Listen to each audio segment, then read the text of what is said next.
And we're live.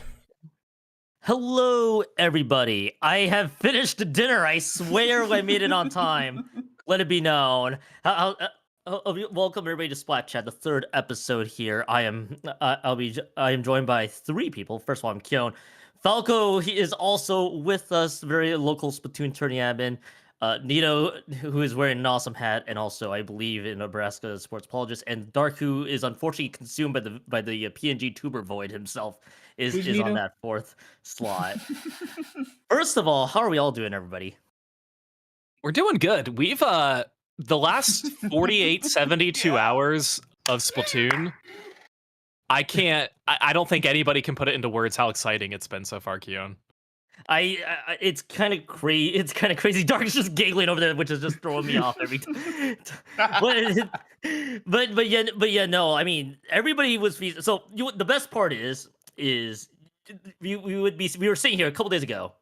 Big news would drop, which we'll get to later in, and then today, like literally, not even like a full day in, more news just gets dropped. We got a lot to cover here. I feel like Falco and everybody else, we've been feasting for what feels like the entire week. I agree. I just want Dark. What's so funny? I'm kind of curious. Okay. What is funny over there? It's just for ever since Grand Fest or Final Fest, I forget which one it is we had for 3, right?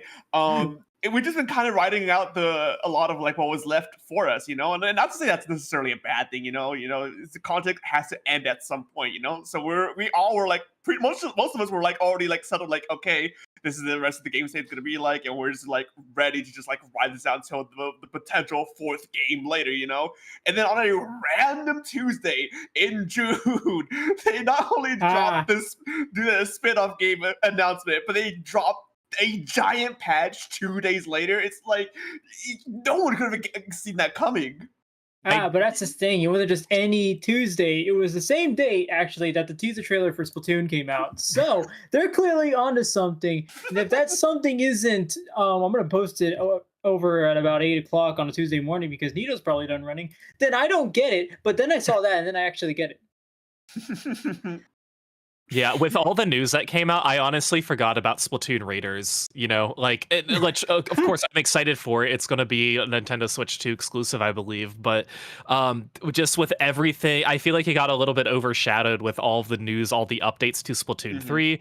Of course, like we alluded to earlier, that everybody saw on Twitter, Nintendoverse is posting, hey, there's a North American League that's going to be happening. When we already have something that was, the IPL brought to our scene, like, oh, this is going to be the next big thing, and then we just get dropped with another. No, here's another very cool event that you guys can take a look at, and we're like, oh my goodness, we all thought there wasn't going to be much offered in the competitive Splatoon community, but no, this summer's really been cooking. That's the crazy thing, and I feel like we're gonna be able to get to all the topics here. But first, we gotta get the elephant in the room here. Everybody, yeah, we will. Nito, welcome to the program. There, don't worry, don't worry. But here, we gotta get the elephant out of the room.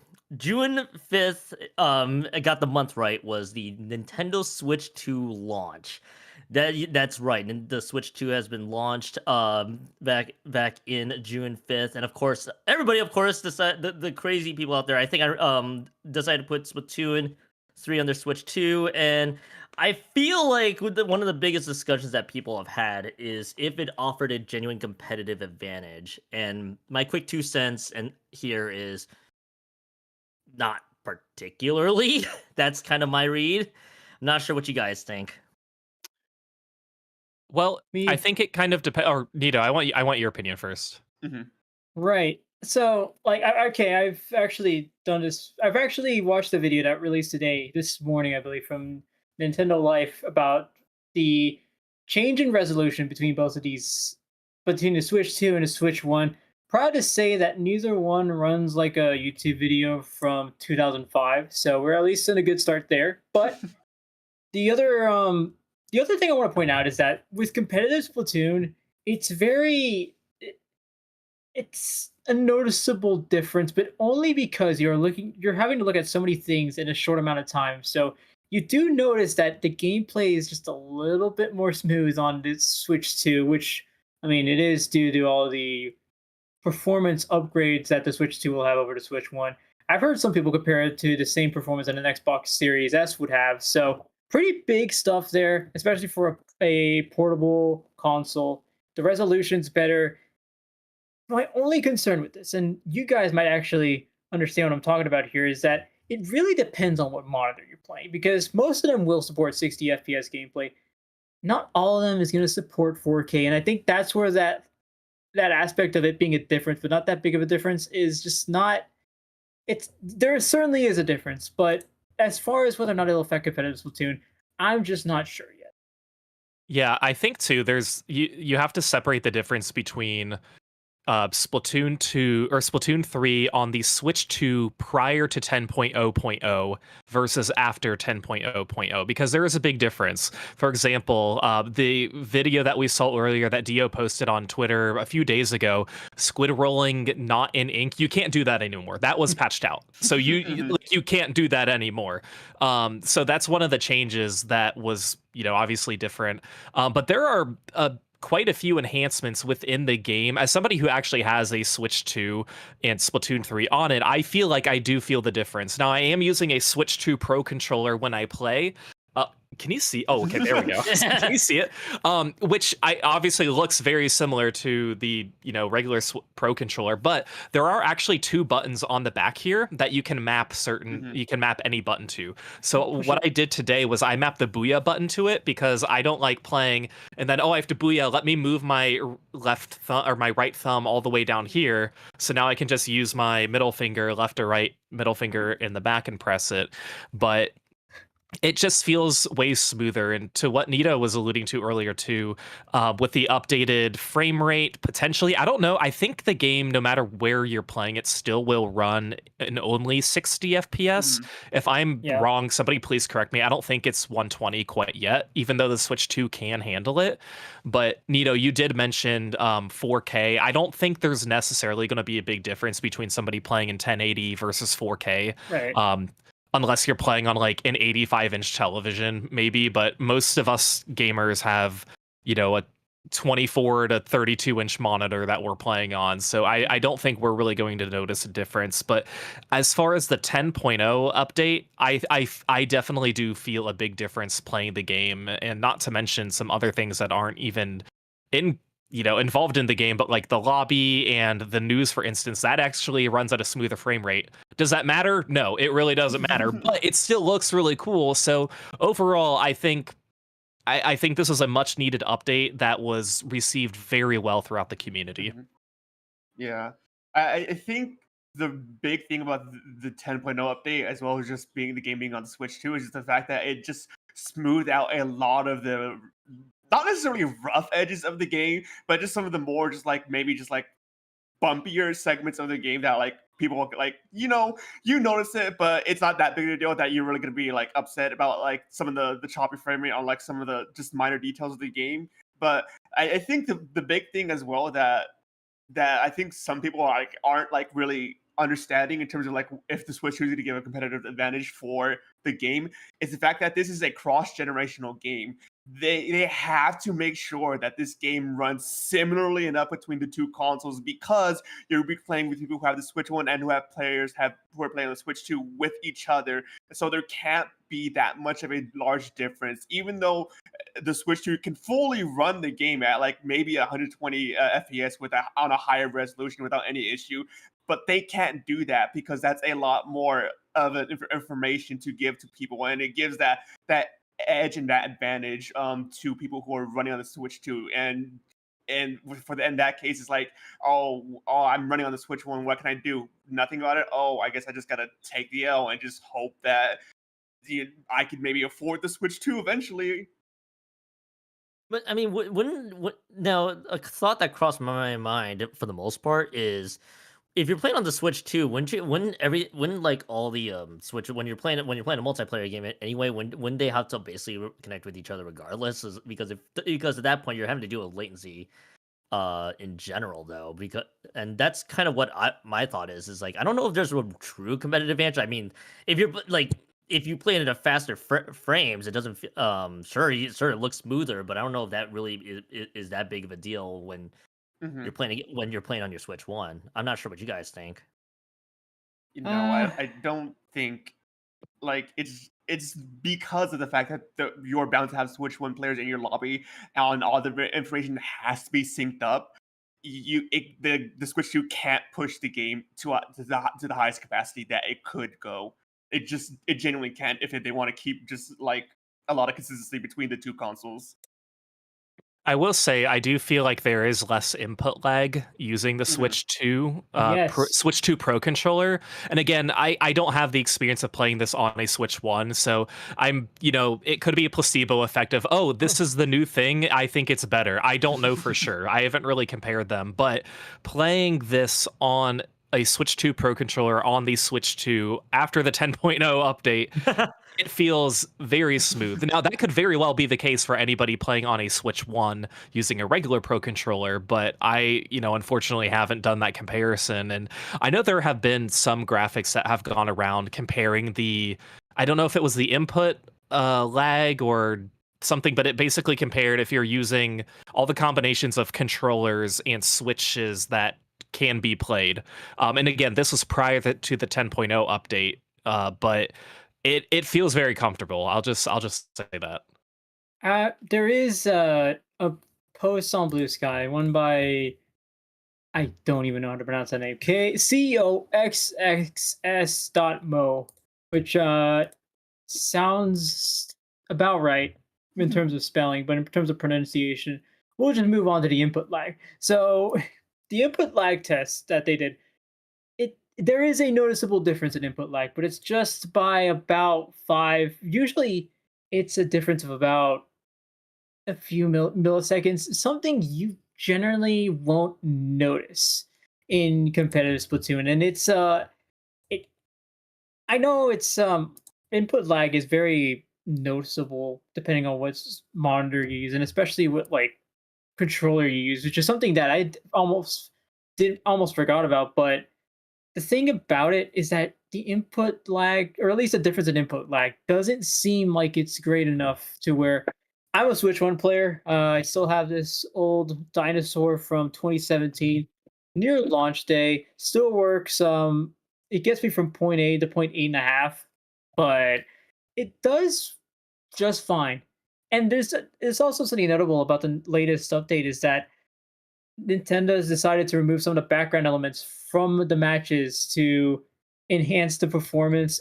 It's kind of trying to keep it in line with the Switch 2 and at least keep it in the same alley. So I do like that. I do like that. And I think it's if you're a Switch 1 player like me, I think there's nothing to worry about now. Maybe a few years time we'll see a great difference, but right now we're all in the clear. Like you guys, fellow Switch One fellows, where y'all at? Look at this, great little thing here.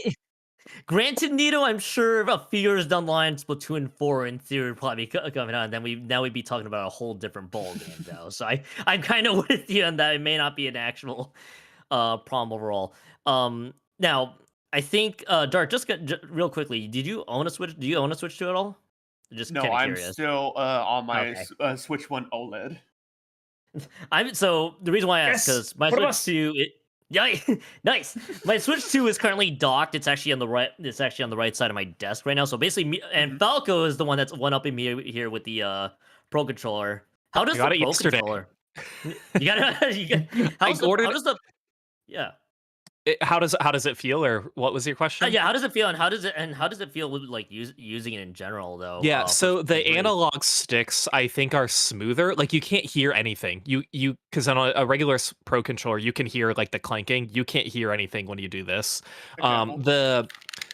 Yeah, that exactly. Yeah, the bars here on the side, they're made with the same material that the casing is. So it's I hope it won't be as like greasy. I don't know. Thankfully, I'm not one of those people who eat or drink anything that immediately touch my controller. I hope not. It's my huge Looking at you, peeve. Keon.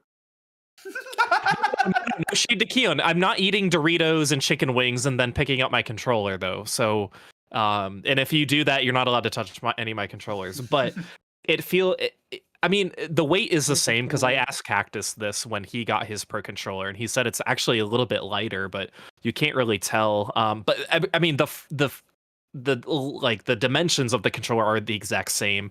It's just that you have the little C button here, which I think is that the gameplay or the game Chat. game chat? Yeah, it's the game chat. But you also have an audio port at the bottom. I haven't used that quite yet. And then I mentioned the 2 buttons on the back that you can map to any button on the controller. So for any game you're playing, they aren't used exclusively for anything. They're meant to be mapped. But I mean, I like it. It's $10 cheaper at Costco. I hope we're not, that's okay to say. Than any other store. It's typically $85 US, but at Costco you can get it for 75. So if you're getting it, I would highly recommend going there. But Well, checkmate. Josie Records sells it for nothing because they don't sell Pro controllers. well, you got me there, Nito. You got me there. You want soon other stores will sell it for $0 there, Neil. They haven't caught up to the game. See, the best part is, especially with the graphics, I still have my Switch 1 controller and it still works just as well on the Switch 2, but I'll say this as a disclaimer. I haven't even moved my Splatoon 3 cart or any of or tried anything out in my Splatoon 2. Wow, Switch 2. You can tell how awake I am right now. We've all done it. Well. We've all done it. Yeah, we've all done it. I'm gonna say Splatoon 2 and Nintendo Switch 2 the entire time.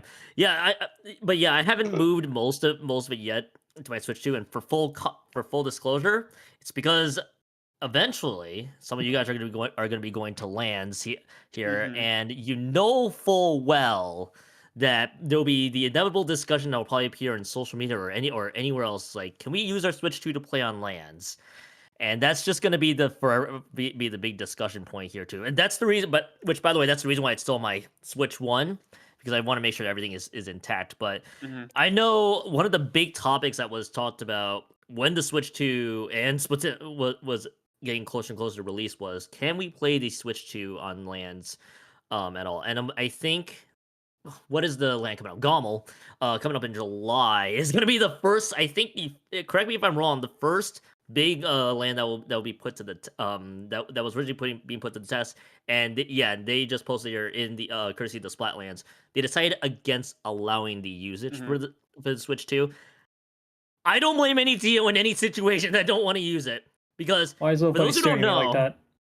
But for those who don't know, the Switch 2 dock is very different. So you imagine the logistical nightmare that you have to do to unplug the Switch 1 dock with the Switch 2 dock just to make it work, and then also compound that with all the hardware discussions earlier. You'll probably be playing pools or redemption stages until like 4 a.m. if it were to keep going. So I think I don't blame any TO in that in this situation for not allowing to use it until the Switch 2 becomes readily available. Yeah, that's a post K-bot made on Blue Sky, is that most of the time you're not banning it for any like input lag, you're not banning it for performance issues and whatnot. You're banning it because it will be a logistical nightmare if we try swapping out Switch 2 ports and Switch 1 ports. And if we try doing all this, like, especially now that we're just learning about what the Switch 2 is and what it does compared to the Switch 1, doesn't really matter, because the docks are going to have to be swapped out every time. And like you said, Keon, we're going to have to be doing pools up until like 5 a.m. I think at some point we're going to have to just like call a mercy rule at Riptide if this happens. Yeah, it's much easier to go with the status quo than it is to make these changes. And that's exactly why for even Riptide 2022, when Splatoon 3 came out, we knew probably 2 to 3 months in advance that Splatoon 3 was coming out that day, but the TOs just weren't prepared because they weren't aware of how this would affect the tournament. We all went into that tournament expecting Splatoon 2, so they're like, hey, that's still going to be what we're playing. Now on Friday we could run a side event or do something and just test it out, and that's exactly what they did. They ran a side event of Splatoon 3 on the first day. But to what you mentioned, and it goes without saying, like, the docks and switches are not compatible for different generations, so you need to swap out. And also, what I did learn is that the power adapters are also not compatible either. So Oh. that would throw in way more logistics, which is crazy because the Switch 2 has the detachable AC adapter. It has like the brick, but then it has a dual USB-C cable. So it's different than what we have of you just plug into the wall and it's a USB-C port. The Switch 2 is different, so there would be way too many changes that would have to be made in order for this to work. So I don't blame them, and I don't think anybody is mad about it either, because a lot of this information was provided pretty early on. And the only issue I could see is if down the line somebody joins the Splatoon franchise a little bit later and doesn't have a Switch 1 because they never had it in the first place. That is where an issue would happen. But as far as the scene we're in now, I can't expecting that to happen anytime before Riptide in September. It's actually kind of funny you brought that up, because I had a few discussions with people about the Switch, about playing Splatoon 3 on Switch 2. My very, very odd take is, well, if you're picking up the Switch 2 to play Splatoon 3, you could have just obviously picked up the original Switch. Now, I guess the mentality is, I'm going to get the latest and greatest. Everything's going to eventually switch over to the Switch 2. But it kind of, like, I feel like the read here is that it's gonna probably be very few and far in between in the first place for those who are picking up Switch. And also, the launch for the Switch 2, for the record, was, if I'm not mistaken, it broke so many records right away, and it was really hard to find from the first week or so. So I feel like it probably won't be an immediate issue. And I think when it becomes readily more accessible, I think this is where the whole issue of Switch 1 versus Switch 2 is going to start going away anyway. So it feels like it's just inevitable taking time off. Yes. I want it to be more easily accessible when I have the money for it. So Nintendo, if you're watching this, I will let you know when I have about $500. Okay, just like keep one in the back, as I hear in retail all the time. Just, do you have one in the back? For me, you have to. But yeah, that's crazy. But no, Keon, to go off what you said too, the fact that I believe that the Switch 2 has been officially been stated as one of the fastest selling consoles of all time. And in order to balance that with trying to get enough consoles for potential future lands as well, that's already a difficult task enough that I really don't know if we're going to be start seeing Switch 2s entering lands for 2026 at this rate, because there's kind of hard to get by. And not to say that, not to toot like our community's horn a bit, but we have been growing. The lands have been getting bigger and bigger, so we would need more systems with each passing land. And so there'd probably be a need to find more Switch 2s next year than there might be a supply for. And I think at that point, I think it still might be very possible, unless there's a Splatoon 4 between now and next year. I don't think we'll see the Switch 2s. We will switch over to the Switch 2 until like after next year. That's probably my original read. Now, Splatoon 3 has basically has been super back on the menu once more with the recent patch. So it would have been correct for me days ago, but I think you're gonna start to hear more of that chatter, I feel like, as the time goes along. But really quickly, I want to get back to a point here. Imagine, so Falco, you brought up the point that not even the power adapter itself was compatible with the Switch 1. Dude, I just want to envision this. Imagine if you were running a LAN or a local, and you have to just completely unplug the AC adapter, move the docks aside, get the Switch 2 to plug in. Oh, also get the Switch 2 dock. Now you got to put all that together again. And I'm pretty sure every TL also tested the LAN connection also works too.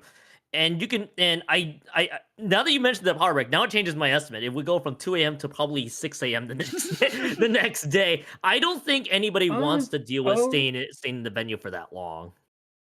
I'm a morning person. I'm sure I could deal with it. And now on the question being, would I want to play Splatoon for that long, or would I want to be running the show for that long? Running the show for that long. Absolutely not.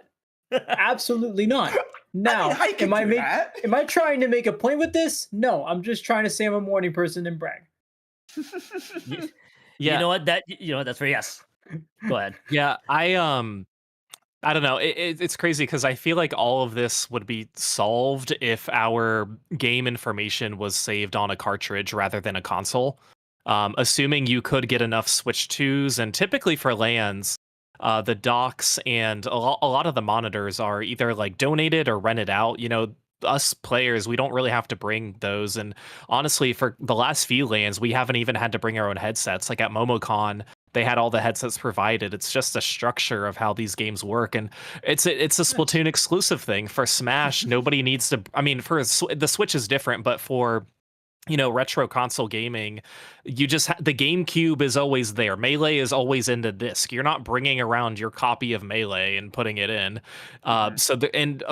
People have, so obviously Splatoon's way different because you have builds and everything that people customize, and people have different controllers and stuff like that. So it's just crazy how it's different than it was 15 years ago, which I know that's a long time, but still it's I don't know, it's definitely going to be something that I'm honestly, I don't really play at LANs anymore. I just kind of focus on commentary and help with production where I can. But the thought of me playing on a Switch 2 for a long time and then going back to a Switch 1 logistically is fine. That's fine. It's just more of I don't want to do that because I feel like I would perform not as well.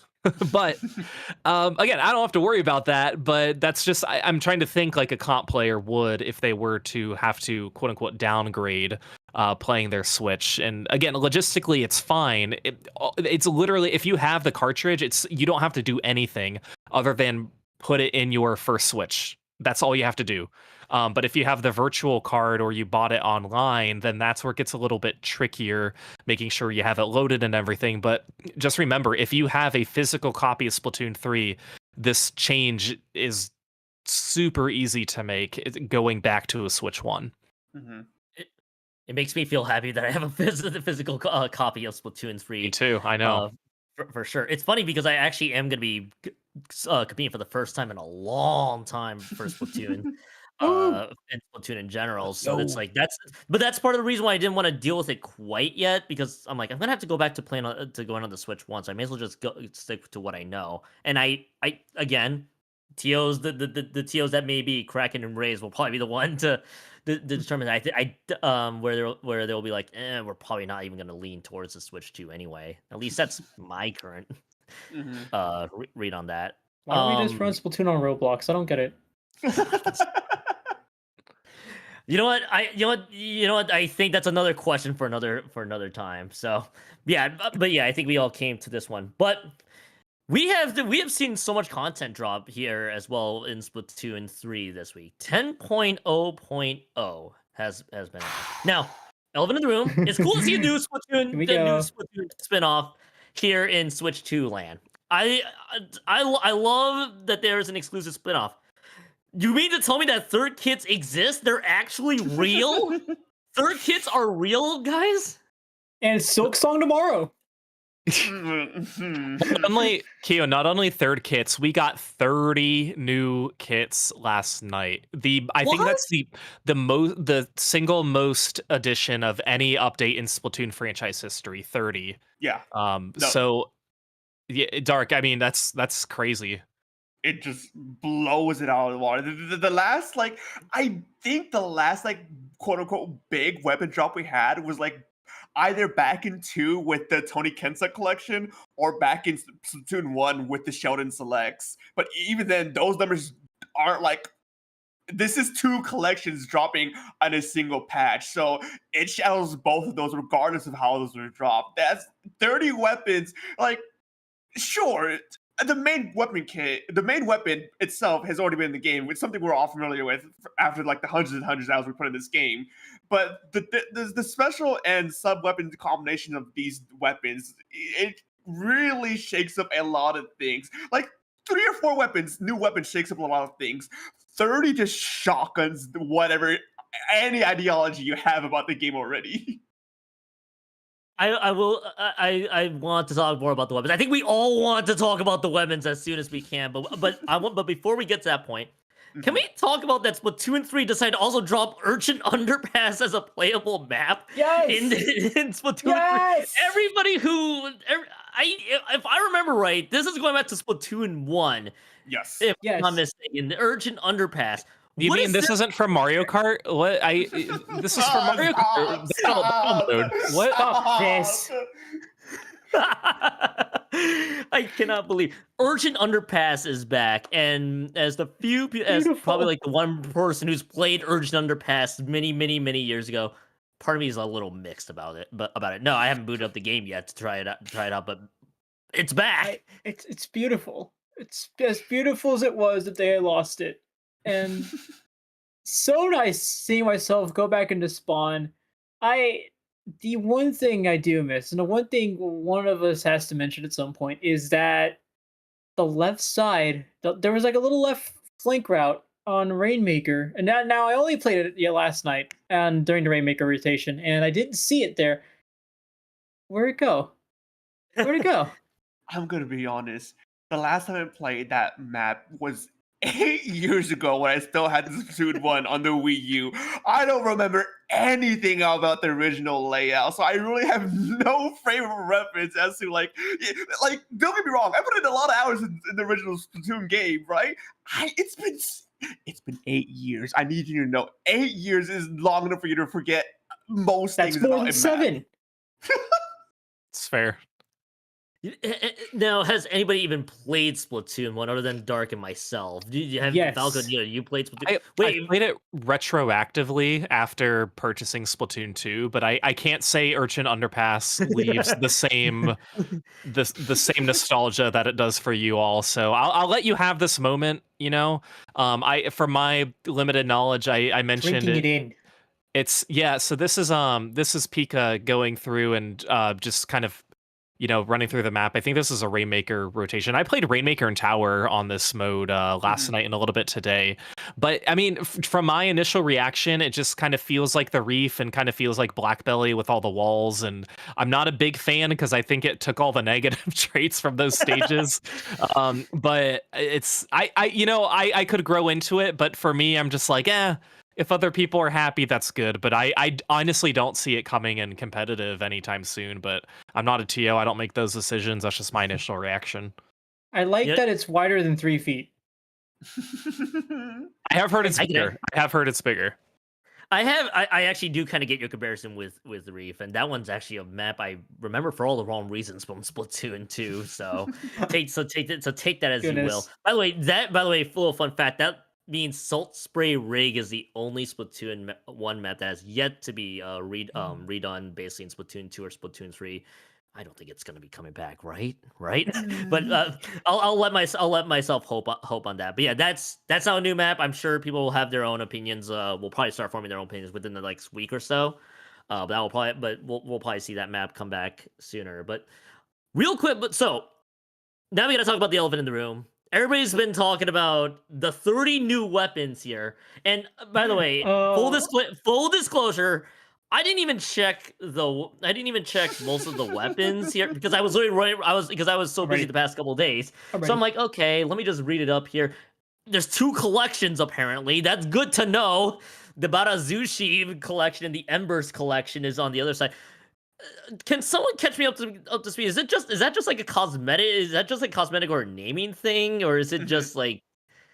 So, typically with third kits in past games is that it's usually in line with a brand, so to speak. Oh, right. So in Splatoon 2, we had the Tony Kensa and the Sheldon Picks. And the Sheldon Picks was also present in Splatoon 1. And so this time around, they're continuing that branding ideology of having these quote-unquote brands make kits for these weapons. And so the Embers brand and the Barasushi brand have brought these 30 new weapons, 15 on each side, to be brought and played to the game.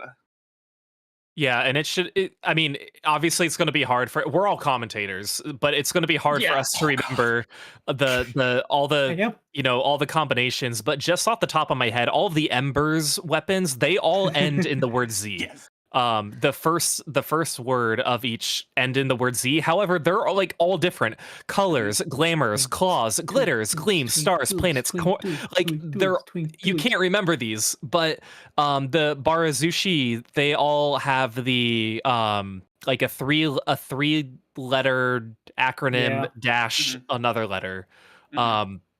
I don't know what we're gonna call these weapons as far as the community. We all know reflux is the milk flux, but that's The milk flux. the milk flux. Yeah, that's all I have.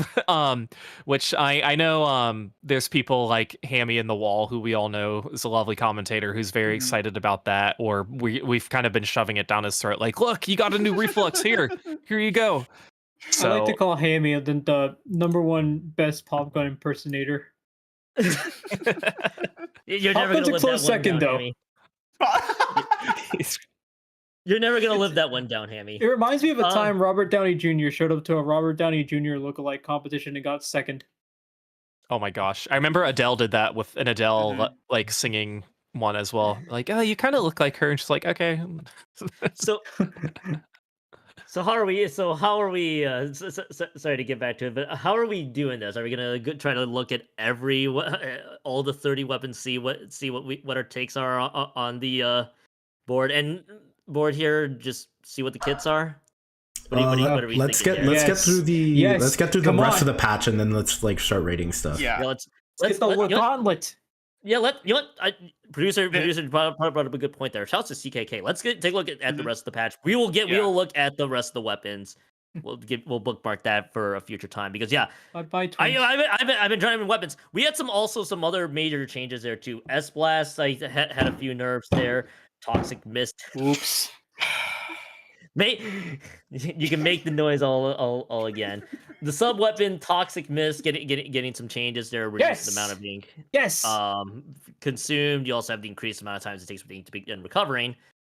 And the specials is known as the We Hate You Crab Tank changes for the most part. Trip Strikes and Booyahs are awesome. The Wave Breakers trying to get back into relevancy. And by the way, we still hate Crab Tank, because the Crab Tank, it's all got a direct nerf as well. The Booyah Bomb is crazy. 100%. Really? Yeah. Are you kidding me? That's the weird. That's the the Splatoon weird dev got part. pissed. That's the only weird. That's the explanation. weird part too. So yeah, other changes that are here as we're getting that through. It's obviously serious weapon features also going through along opens there, and then call signs, which I admit I've been trying to get an idea on what the call sign features is. I assume it's just basically what their actual names and their IDs being shown on screen versus whatever their alias is. Is that kind of what we're dealing with? So that makes that clear. It makes me happy a little bit as a person who starts to slowly hate aliases. Yeah, the call sign thing is pretty much like the closest you can think about is like the streamer mode in other games, where it hides everyone and your own names during the game. I don't know if it shows who these players actually are afterwards or not. I don't play a lot of rank. I'm not even X rank in the past like few years, so I wouldn't know. But people can tell me if that's how that works or not. So, oh no, I've never played Splatoon. Can't do an alias. Wait, Splatoon. But that's what we see here from the call sign stuff. Obviously, some changes to the Splat 3 also being shown as well with the best 9 on top of it. So, I mean, I there are also other changes here too. That we also have for the patch notes. Just a little bit further down, we apparently you can now also increase the maximum weapons freshness to 10 stars. I'm sure there are already a lot of people that have already 10 starred their weapons. Yep. It's gonna take a while. We've already confirmed. Yeah, I've faced a few people who have the 10-star badge and everything, That's and I'm like, really? Yeah. I think it was Vic earlier today who did the math about like how long it will take to get a 10-star on your weapon, and I think the result was like around 1,000 matches won, not 1,000, or was it 1,000 hours won? It was something like absurd number, and I was looking at it while I was at work, and I was like, I cannot believe it would be this much. It was this much. I want to say it was like 1,000 matches won, but I'm not too sure on that. I mean, I believe it. You know, the way I play the game is I don't play competitive really anymore, but when I 5-star weapon, I pretty much just don't touch that again because it's just fun to have a gold to 5-star. So I have none that are even close to a 6-star, even all the weapons I love and love to play. So I'm excited to kind of go back and play those weapons to grind them to eventually a 10-star in series and open, but it just amazes me how there are some people who have that, the willpower and capacity that they're able to do so. But there's people are definitely grinding it out. Yeah, yeah, definitely here. The other thing to also keep in mind too, as well, other than the crazy people that have already 10-starred their weapons there, we also saw that series weapon. We also had the series weapon feature being attached to Anarchy Battles series, obviously being ranked S or higher, where they can just check their current series weapon power for each weapon with a little click of ZL on top of it. So I think that's a pretty neat feature to give you an idea for what your weapons are for the series for that series there. Mhm.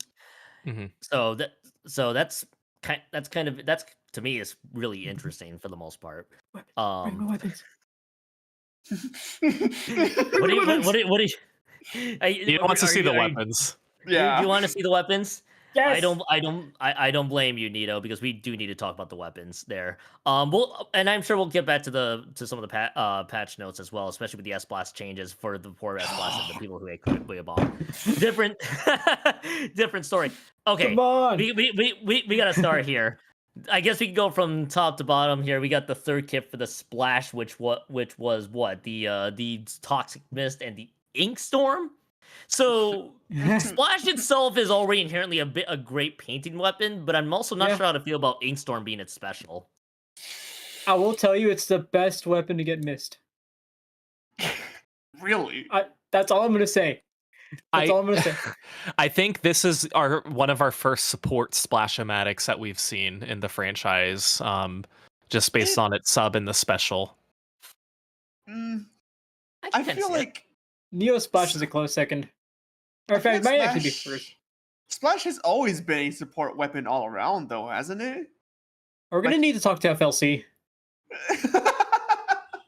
Just find out what the how the fluid rolls fit in here. But no, you're right. I mean, it's pretty good. I say Neo Splash is gonna be the one that outpips it just because of how much special output you can get out of it. Yeah, the thing I'm looking at this Splash specifically is the fact that, like, this is competing with Vanilla Splash, which has Burst Bomb and Crab Tank, and Neo Splash, which I forget the sub of that one, but it also has Ink Strikes, which already gets seen a lot. Okay, Suction Bomb, yeah. I was either Suction Bomb or Splat Bomb. I couldn't remember the one, but yeah, Suction Bomb, Ink Strikes, those get seen a lot already, and I just feel like this one's just not gonna see the light of day just because the other two exist. Yeah, I agree. It's not going to be heavily utilized, especially compared to the two that we would see interchangeably. I mean, probably not vanilla anymore with how much Crab has just been. But I still think Neo Splash is going to thrive, and this one probably not going to be used as much.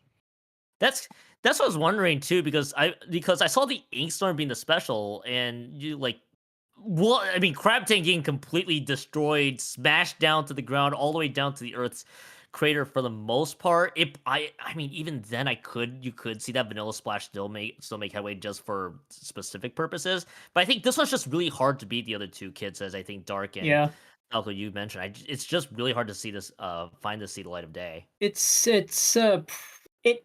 so the Splash itself is an excellent weapon because of how fast it picks off people. I mean, the DPS is awesome.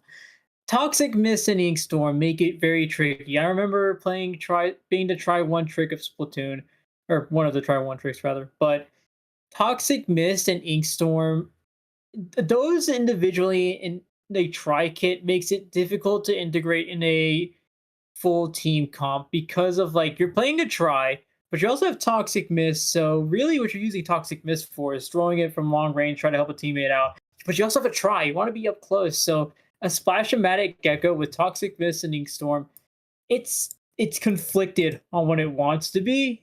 I can see it working. that's the good part. I can see it working in competitive Splatoon. I just don't know how right now. I probably could see this be used as kind of like a niche pick if you need like quick painting and zoning for the most part. But even then, I feel like the Neo Splash kind of does that job pretty well. I feel like but I feel like I feel like it would be a pocket pick or one of those picks that could be used if the right situation allows. But even then, hard to beat the other two kids though. Mm-hmm. And also, I one of the other challenges I was about to ask is how do we want to name these kids as commentators? But as Falco mentioned, I think the Gecko Splash is probably the best way to call it. Yeah, I was to say I think the secondary what's it called, title, quote unquote title that these weapons have is probably be the best shot as to how to name these, because they all have like a unique different title between each weapon, even though they're part of the Barazushi and the Embers line. So I that's my personal take, as that's how they're gonna be called both in competitive and in my own commentary anyways.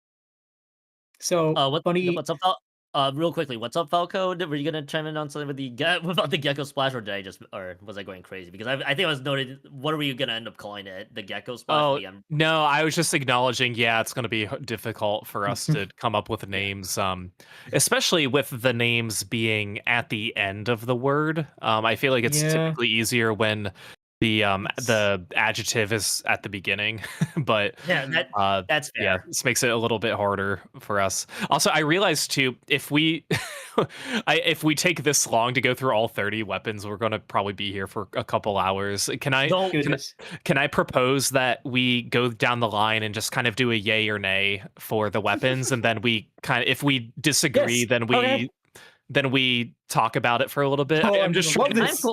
I'm cool with it. Okay. I'm cool with it. Okay. So let's do this one. The second weapon, Frozen. I want to hunker down for this. Frozen Splat.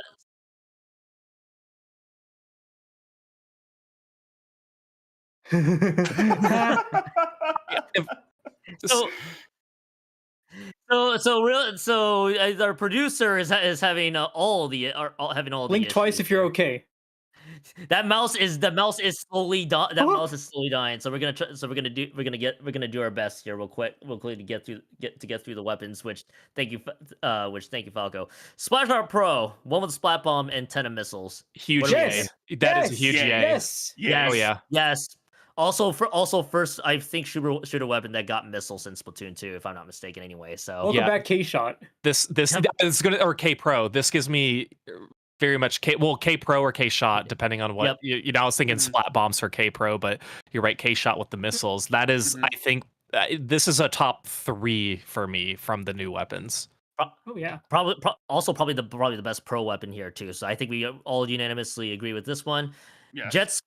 The Jet Squelcher, I'll call it the Cobra one. Burst Bomb, triple splashdown. What are we thinking? I like it.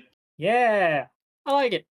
So the only thing I can think of, and this is my non-backliner brain talking about, do backlines typically enjoy specials that aren't used in tandem with their traditional positioning? Because the way I think of it is you're going to use the splashdown as a panic splashdown based I don't know on if backline mains feel joy. That's very fair, but I'm thinking there's no Jet Squelcher that's really going to be aggro to put themselves in a position for a triple splashdown. They're only going to use it to just not get splatted, essentially, and just kind of hit it and to make themselves not get splatted. I say yes because it gives them a defensive option at the very least, and then at worst case, to get splatted out of the splashdown, at least they just put paint down on the back. So I say yay. But again, that I'm in the same boat. Non-backliner weapon. Choice there. I think the only other real point of data to compare this to is with the triple splashdown. Anyways, is the custom Explosher, which also is a backline weapon that has splashdown, and I think that weapon does a okay job in this scene. You know, it's not necessarily the best weapon out there, right? But it's also not struggling in the depths of the trenches. You know. Yeah. Fair enough. Yeah. I'll say I can see that. H3 nozzle nose. I'll call it the Viper one. Suction bomb, trip strikes, or triple link strikes. All 3 nozzle nose players should be happy. Honestly, I was going to say the same thing, that Nozzle Nose is not a weapon we see competitively in Splatoon 3, but I think this is probably the best bet that you could get. It's, if Best if kit.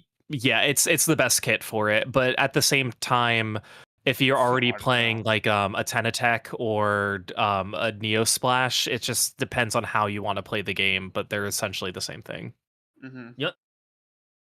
I always say yes. It's probably one of its better kits. If for all the Nozzle Nose enjoyers out there. Rapid Blaster Pro, the third kit, Suction Bomb and Tacticaler, instant yes for me. Welcome back, Cooler. Yeah, Or welcome I'd back, say Pencil. that's a yes too. This is one of the weapons I've been experimenting with. I'm awful with rapid, but I prefer traditional vanilla and custom blasters. But this is a yay for me as well. If it makes you feel What- better, I'm bad with all weapons that require aim, which is all of them. So I made it to Div 3 somehow. I don't know how I got here. we'll talk about your Looty adventure some other time. Yeah. Carbon Roller, Angular Angel, Fizzy Bomb, Super Chumps. No. Could be better. Could be worse. No, I mean, honestly, it's hard to compete with the existing Zuka Carbon Roller anyway. And that's such a that's such a weird kit anyway. With All the I'm Super saying Chumps. is you're not going to see Alliance Rogue picking that up anytime soon. Yeah, the thing is, I honestly love Orange Zap, which has Auto Bomb and Chumps, but with but that's just like a me thing, being a shooter main who likes kind of the gimmicky support specials. But Carbon with this, I'm like, that's there might be like 2 people who are happy about it, but those 2 are not in this stream. I think for any Carbon Roller mains, I think that this is probably like the second best option. The Carbon Roller side. That's not saying much. That's probably not the best thing you could have, personally. So I think just lukewarm or nays across the board for that. Paintbrush Third Kit, Splash Roll, and Zuka. I like it. I see the idea. I see the really vision. have to see how it actually executes, because Paintbrush is a very slow weapon, and to put out the Splash Roll, which does a lot of ink, I genuinely have to feel it and see how it does before I can make a decision on it. Yeah, I'm not crazy about the Splash Wall. I mean, to be fair, I don't think I would want Splash Wall on any weapon, just as playing, but that's a very light nay for me. I'm lukewarm on this one. I kind of want to see the few Paintbrush players that exist try this one out and see how that goes. I could see it down the line in tournaments, but I'm not. I'm a little lukewarm on this one. Mm-hmm. Splat Charger and Scope, both with the same kit, Sprinkler and Crab Tank. I'd say yes. This would have been a great kit good on day 1 if Crab Tank wasn't nerfed to death. Yeah, I think this is honestly a good weapon for Sprinkler if there is any, just because if you're a Charger, you're again going to be perched in positions that aren't as conventional for combat, and that's honestly the best place to throw a Sprinkler. So that's a yay. I'm not a Charger player, but I would assume that's a good one. On paper, I say yes because I mean, on paper, I say yes. You have 2 long range options, so I'd say yes, and I think at that point you're probably going to use Crab Tank for utility, even if it's been nerfed down to the ground as it already has been. Tri-Slosher with Splat Bomb and Screen. No, not at all. No, as a Tri-Slosher main, no. I'm gonna stick with my cooler option. Yeah. No, horrible. Never seeing this weapon in comp. I just Screen. It's probably not gonna see the light of day in comp, to be honest with you. There's better specials that could have gone to it. I mean, last game we had Splat Bomb and Inkstorm, and I would have liked to see that kit return. I know that's technically the nouveau, and we already have a nouveau in this game, but Screen had to be. I'd say this. If it wasn't for the controversy behind Screen, I'd say this probably would have been a very strong, decent to strong kit. But obviously, because Screen has all the issues that it has right now, I have to just go out of principle. I think bearing even the issues with rolling Splattercolor Screen as a special alone, this really isn't gonna get a lot of usage out of it anyways, because the damage for hitting Screen is like around 30, while I think the combo of hitting a shot off of Tri-Slosher and getting a hit on Screen doesn't kill, so it would have been a 2-shot anyways. And if it's just there's really nothing to really work together here. It's just very like mishmash. The only way I could see somebody playing the Ash Ketchum Tri-Slosher is if they were to really work with the screen and push forward, because, you know, when you're protected from the screen, it's hard to see the opponent. So if they're just coasting with the screen, I think you can get some picks that way, but to be honest, I mean, it's not a hot take. I'm never really thrilled to see screen anywhere. This is a nay for me, but I feel like it could work in the right hands. It's just I would trust Nito's judgment more than mine, and Nito doesn't seem too thrilled about it. I think also it's just hampered by the fact that in the current day and age, like screen is just either yes or no anyway. So I think I think that's the reason why I'm saying no. Is I just don't think it will never see the light of day to begin with. Mini Splat. Mini Splat Link, Beacon and Zuka. What do you guys think? Yes. I think. Oh my goodness, yes. Yeah, I like it too. I'm not jumping for joy, but it's I mean, Zuka. You throw Zuka on almost anything, I think it's going to thrive. Oh yeah. And, this is a good weapon for Beacon. Beacon or this mini Splatlings can move pretty quickly too, so I think this is a pretty promising, and I give it a yay. I like the squid beacons on this. I mean, I think you already have a mobile Splatling in Mini. You have Trizuka, which is an instant upgrade, and then you get squid beacons. I like what squid beacons can do with Mini Splatling. I mean, you already have a mobile weapon. You can place beacons wherever. You can defend beacon spots too. I like it. I really do like this kit. I feel like it's going to bolster Mini Splatling, or at least how much it's used, the prevalence of it in comp.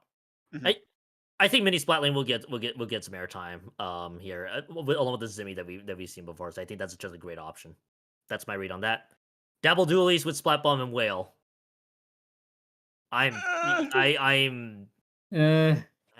It sounds fun. It sounds like a fun kit to play, but practical, I don't know. Will I pick it up and 1-star, maybe 2-star it? Probably, just because, but there's no way I could see it really being utilized more than that. It's a kit. It exists. That's as much as I can say about it. It exists. All right, I think I know the answer to everybody's Ten Umbrella third kit.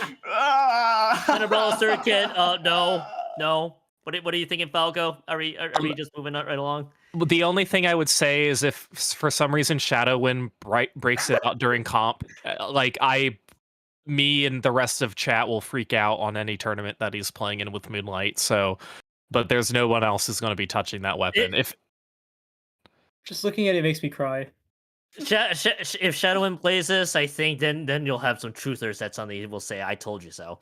Yeah. Reflux to be there for it. Yeah, I know, right? Reflux third kit, instant yes. Yes. Yeah. It's one of the best painters in the game now. There's just no denying it. With the Booyah Bomb and the weapon itself, I mean, you're gonna see this thing at some point, at some stream, hit like 10 Booyah Bombs in a game. So I like it. Maybe 10's an over exaggeration, but it's really good at painting now. I like it.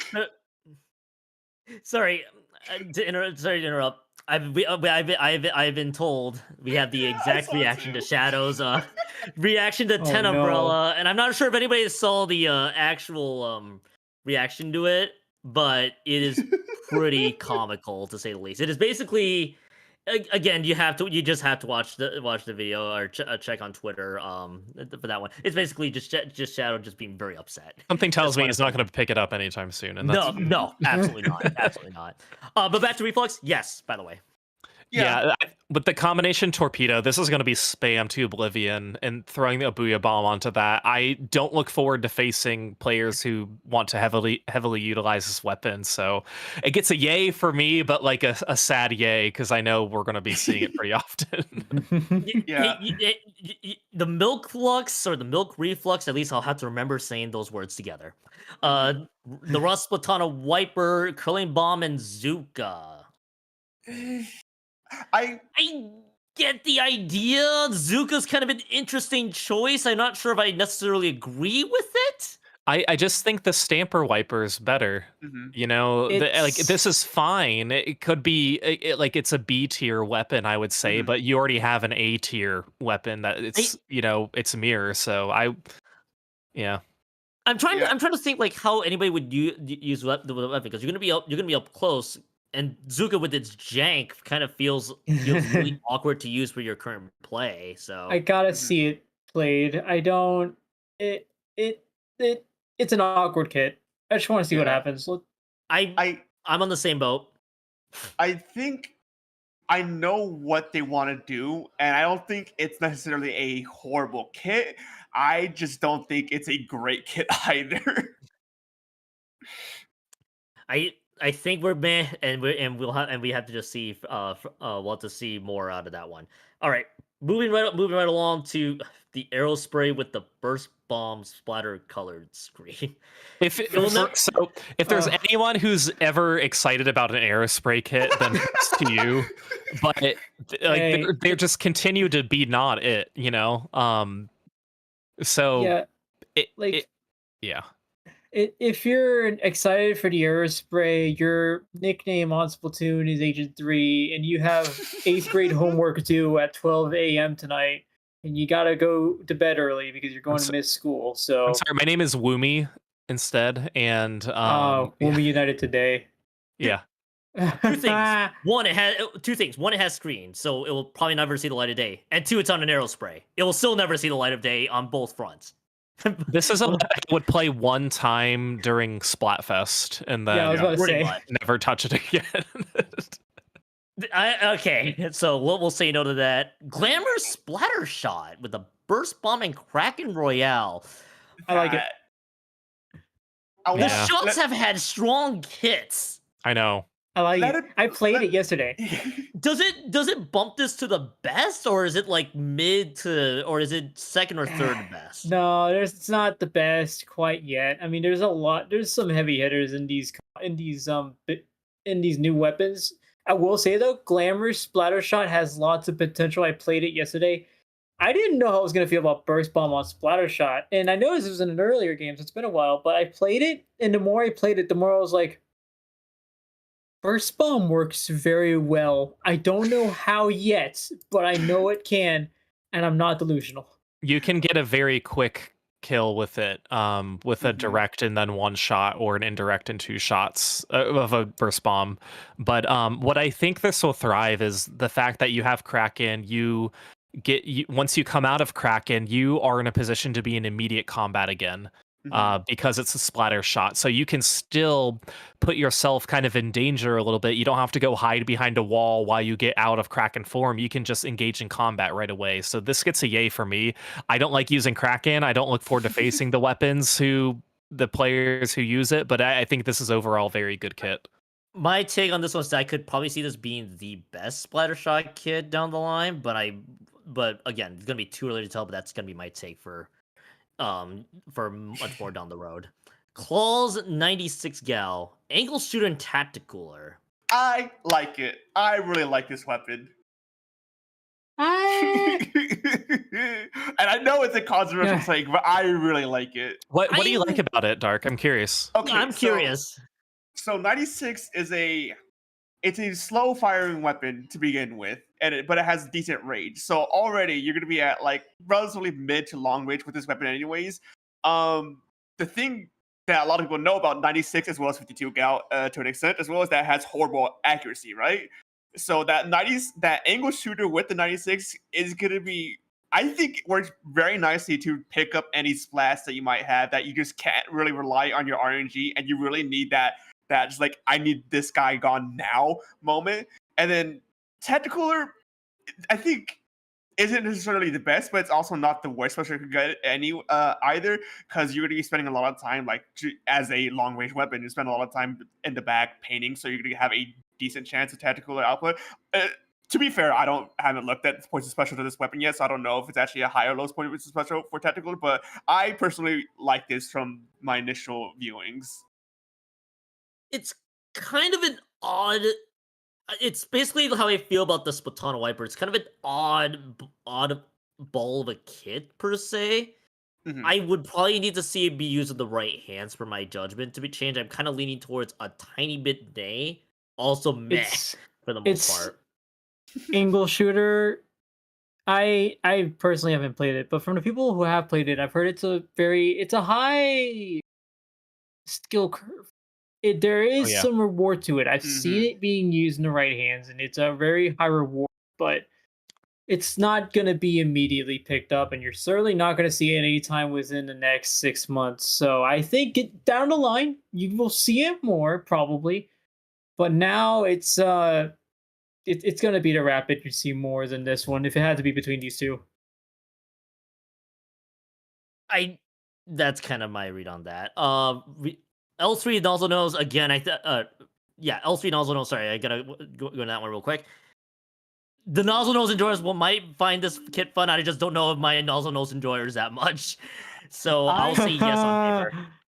I played this kit last night. It was the first weapon I because I've been wanting like EDC and Nozzle Nose kit for a while. And it took me a while to get to the hang of how this weapon and this kit wants to play. But once I got the hang of it, it felt decently good. Is it good enough for high level play? I don't know, but I think on the baseline, this weapon rocks.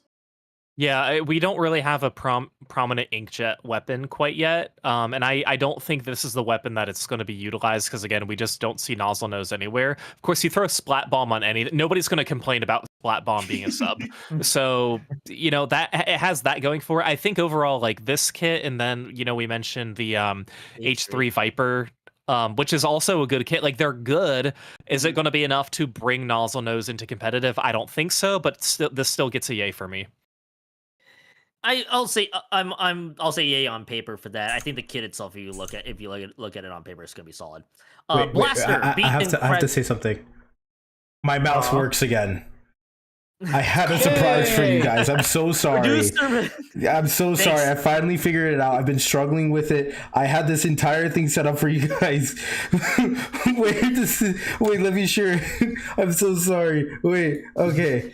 Yeah, I had a whole thing set up and my mouse wouldn't work. Yeah. Okay, I'm sorry. Yay. Where are we at? I need to catch up. This is a win. This is a loss. This is we haven't talked to Blaster yet. Oh, okay. We're just on Blaster now. Okay, we'll get back to that. We'll get back to that point. We'll get you caught up at the end. How about that? Okay, yeah. Just give you some time. Give you some time. Let's get you back up at the end. Okay. Blaster. You're doing fine, honey. Blaster, Beacon, and Crab Tank. I'm gonna say yes, just out of principle for having Crab Tank. Otherwise, as a Blaster weapon, I think you'll be okay with this kit. Okay, but Crab Tank though, it just got completely shattered. Yeah, you know what? Initially, I was very happy, but now after rereading these patch notes, and I'm like, you know what? I don't know. I've never been I love Blaster. I play Blasters all the time, but I don't play crab weapons, so I'm a little in the middle. Yeah, I know you're moving it, CK. I'm the same way. That's exactly how I feel. So I don't know quite yet. It's too late to add 4 weapons to the Crab Tank pool, especially after what you've done to Crab Tank. I don't know. This Blaster is a question mark because of anything that gets Crab Tank, I feel like is immediately a question mark for me because of the things that were done to it. Anytime a team, and in comp, it's almost always specials countering specials. So if I see a Crab Tank, I'm just gonna launch a Booyah Bomb at it. If I'm playing like one of these weapons, if I'm playing like Milk Lux, I'm just gonna launch a Booyah Bomb at you. Bye. But the rest of the kit, it's serviceable. Here's the thing that I've been thinking about more and more about the whole Crab Tank situation is that I feel like a lot of people with this new patch, anyways, their immediate reaction is to throw like these specials at the Crab Tank, which I think is gonna probably incite some of that as a counterplay mechanic to get those specials out, bait those specials out of play so the real play can happen. So I think while yes, the nerfs does hurt Crab Tank a bit, I don't think it's necessarily the end all be all for the special. That's why I think this weapon is probably on the yay side for me. I'm gonna and I was gonna say yay because I think you'll see people using Crab Tank probably as a utility weapon for the most part going forward. I think it's still gonna be okay. Obviously, triple Ink Strike and Buoy Bomb's just gonna completely destroy it most likely. So I wouldn't be shocked if this drops a tier below. But on paper, I'd say yes out of utility. I know we're gonna get a few meh or stuff in the middle. So that's kind of my read on that. All right, next weapon real quickly. Dynamo roller with point sensor and killer whale 5.1. I'm gonna say pass on that one. No, too slow. Shoulder. Who the heck is shoulder? I meant Sheldon. Sheldon. Oh, okay. Whatever. Sheldon said this weapon has no weaknesses, and I think he has no brains for saying that. I don't know why you give any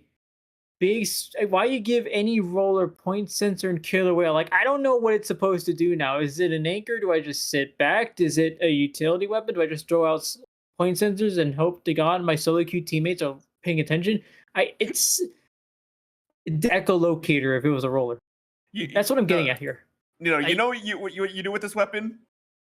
You pick the other one. Yeah, you're right. What great delivery on that. I'm gonna say pass on that one. That won't see the light of day. Big swig roller with torpedo and splashdown. To the two big swig players that exist, I'd say on paper this is probably an alright kit. Yeah, I think splashdown is a decent special for it. Just knowing its combat style, and I mean torpedo's okay too, but for like you mentioned, for the 4 people who play it, I think it's fine. But yeah, not great for anyone else. It's kind of the same idea. I think in for the few people that play it in comp will probably enjoy it, but otherwise, I think it's I think it probably won't see the light of day for the most part. Comments: Auto Brush, Auto Bomb, and Kraken Royale. Yes. I'd say yes. Yeah, absolutely. All right. Well, all right. We got the Horns Dreadringer coming up here with the crab tank bomb and crab tank. No crab tank. I don't play Dread. I haven't touched this weapon. I have no idea. It's a Dread. I was gonna say Dreadringer usage is because of Reef Slider these days. Yes, is this the best exactly. Is this the best Dreadringer kit though? No, I don't think so. Like, sorry, Horns Dreadringer. You guys probably don't like. Most of the people that'll watch this and are eventually gonna watch this don't even know there's a second Dreadringer kit. They just know Reef Slider. So like, let's be honest. This next Dreadringer kit, it's better than Dreadringer D or whatever it's called, but I'll say meh. It's not gonna pass the vanilla Dread. Yeah, it's not horrible is the thing. So yeah, it's all right. We'll say slightly above winners for we could say slightly above winners. I think, but I don't think I think vanilla Dreadringer is gonna just run amok for a little while, especially in low level. What is our next weapon here? The Torrance Hydra Splatling with the sprinkler and the big bubbler. Yes, Party says God. yes. Yes. Unanimous yes on that on the Hydra. All right. There is no reason the Hydra should have waited this long for bubbler, but you know what? I'm glad I got it. I'm glad I got it. Now is this the second best or the best? We don't talk about the screen Hydra. Jerry's on that one. I would have to see this. Yeah, I would have to see it more. Or Debbie will have to show me. Yeah, Debbie will show you the way there. Splat Dualies, Fizzy Bomb, and Big Bubbler. What are we thinking? I like the concept. I see this is one where I see the vision. I feel like I need to see more. I think I need to see more of it for me to warm up to it. It's questionable, but for me, I'm leaning towards no. Some points will be bumped up if it wasn't Fizzy Bomb. If it was a different bomb, I think it could be a little bit better. But I'd say that's the thing. I just don't know what other bomb it would be. I feel like Burst Bomb, Splat Bomb's already taken, I believe. It's so. I'd say just a bit below meh, or the neutral line for the. I think the bubbler's funny though, because you have to throw your opponents into the Thunderdome with you. Also, producer, if you can hear us, the Earl Spray is going to go all the way down to the losers and to never be seen again, in case you're wondering. And if you also hear me, I want you to make an extra layer for the 10 umbrella. I want you to put it below everything else. In fact, put it below this graphic. All right, fair enough. Let quickly to the third key here because we do have another thing we do want to talk about Mhm. here in just a bit. The dually squelchers with the point sensors in the screen. I'm gonna say no just No. because the screen's just not gonna see the light of day. I like how this group of weapons are just like they're either really good, they're like borderline, or they're the worst thing I've So- ever heard in my life. Just to Falco get came you, back just to talk about it. yeah. How do you feel about dually squelchers point sensor splatter shot screen there, Falco? Which I think was a no, and Dark's busy crying in the corner over there. No, They're dead. no. That's Good enough. yeah. You skip that one. It's fine. Skip. GG's on that one. Undercover Umbrella, Curling Bomb, and Killer Whale 5.1. The Undercover Umbrella already sucks as this. This just makes this doesn't help its cause anyway. No. It's No. no. This is It- I have to ask my local Undercover Umbrella enjoyer, either Kraken or one of the guys from my PSL group, to get his verdict. I'm gonna say no on that one. A long time ago, No, I just saw not. Zenus play Undercover Umbrella during a Ludi Tonight set, and I was casting with Popgun. I said that weapon has the heart. That player has the heart of a champion, and Popgun called me a liar. That's all I have to say. Tri-stringer, angle shooter, and inkjet. I think this might be the best tri-stringer kit it's gonna have. That's my read on it. Yeah, I the think- sub you and can aim. special work in tandem, I think. But yeah, I would agree. I try with inkjet. Your the play style is going to be really similar. Yeah. You're just an elevated tri stringer at that point. An angle shooter. I mean, I've never nobody's crazy about angle shooter, but you again it works, but Mhm. meh. Yeah, I- that's a yay. Yeah. I'm gonna say yay for that one. And the last one is our stamper, the Autobomb Booyah Bomb. I'm on the fence for this one. It's just because the kit with the main, the special with the main weapon Booyah Bomb seems a little interesting. It's chip damage, is what it is. Yeah. I think this one specifically isn't necessarily bad or even mid. I think it's good. It's just I think the other two kits kind of go Yeah. a little bit over it. So I Yeah. think it's just good. I think we'll say that. And here we go, our winners and losers. I think we have a majority of meh stuff. Giant losers out of the bunch was the Dynamo, the Aerospray, the Tenebrella, which is no longer going to be seen on screen, Undercover Umbrella, Thank God. and the Dually Squelchers. The winners for this one, the top three specifically, is going to be our Shot and Hydra and Octobrush for that side. I know our producers are going to have to play catch up a little bit from what they heard, so yeah, we'll give them some time. Yes. Mini, we liked wait. Mini. Yeah. Okay, we like Yeah, we Mini. like Mini. Okay, cool. Mini's I mean, cool. honestly, you can probably leave it like this and it'll be accurate. They're just all mid. No. We this gotta, one's we gotta eh. make sure Try goes This down one in was the ass. pits where it belongs. How Gotta did we make sure feel it about the throws a try. Dapples? Oh yeah, I the don't remember. No. the try was kind of. No, Try is probably like all the way down in the dumpster fire. Oh, okay, That's what dumpster. you're gonna get. Look, they Yep. massacred my boy. Paintbrush. Mid? I don't Mid. remember. That was yeah. I mean, I the think special was I think good, it was right? mid. Yeah. It's the Wall and Zuka. Oh right, it's the one where we need to see Yeah, the vision. Wall We need to see more Zuka, it's- gameplay. It We need to see more exists of for it. now. Okay, so it's It's really just on the mid. middle. Mhm. It's Yep. right down the middle. Pros probably This got one's it. Got its privileged. best. What was this one? No, the wiper is the one. No, the wiper. I'm pretty sure was the one where we got to see a little bit more of it. So I think it would be a Oh, slight winner okay. there. Also mid. Okay. It's fine. Was Pro this was one probably its best kit. Pro is good. Pros yeah. best Pros kit. above the shot.